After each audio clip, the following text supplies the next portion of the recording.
समुद्रपूरमध्ये मोतीबिंदू विरहित समुद्रपूर उपक्रमाअंतर्गत भव्य मोफत महाआरोग्य शिबिर 4000हून अधिक नागरिकांची तपासणी। ग्रामीण रुग्णालय समुद्रपूर येथे आज दिनांक 10 ऑगस्ट 2025 निरामय समुद्रपूर अभियान अंतर्गत मोतीबिंदू विरहित समुद्रपूर या उपक्रमाचा एक महत्त्वपूर्ण टप्पा म्हणून भव्य मोफत महाआरोग्य तपासणी शिबिराचे आयोजन करण्यात आले।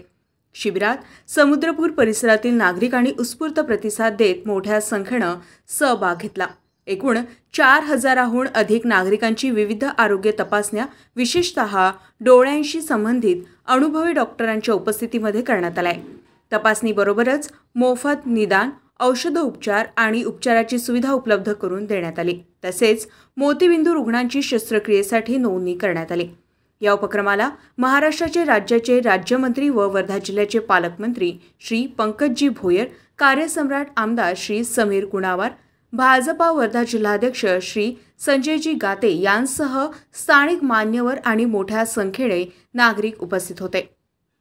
शिबिराच्या अनुषंगाने इयत्ता 5वी ते 10वी मध्ये शिकणाऱ्या शालेय दिव्यांग विद्यार्थिनींसाठी किसान विकास पत्र योजनेअंतर्गत प्रत्येकी 25,000 रुपये इतके अर्थसहाय्य प्रदान करण्यात आले। या उपक्रमाचा उद्देश विद्यार्थिनींच्या शैक्षणिक गरजा पूर्ण करणे आणि भविष्यातील आर्थिक सुरक्षा सुनिश्चित करणे हा आहे। आरोग्य व समाज कल्याणाची सांगड या कार्यक्रमामुळे सर्वांसाठी आरोग्य, सर्वांसाठी प्रगती या ध्येयाला प्रत्यक्ष रूप मिळाले। उपक्रमाच्या यशस्वी आयोजनाबद्दल आरोग्य विभाग, स्थानिक प्रशासन, डॉक्टर व स्वयंसेवी संस्था यांचे विशेष कौतुक करण्यात आले। मनवर शेख, जनसंग्राम न्यूज, समुद्रपूर।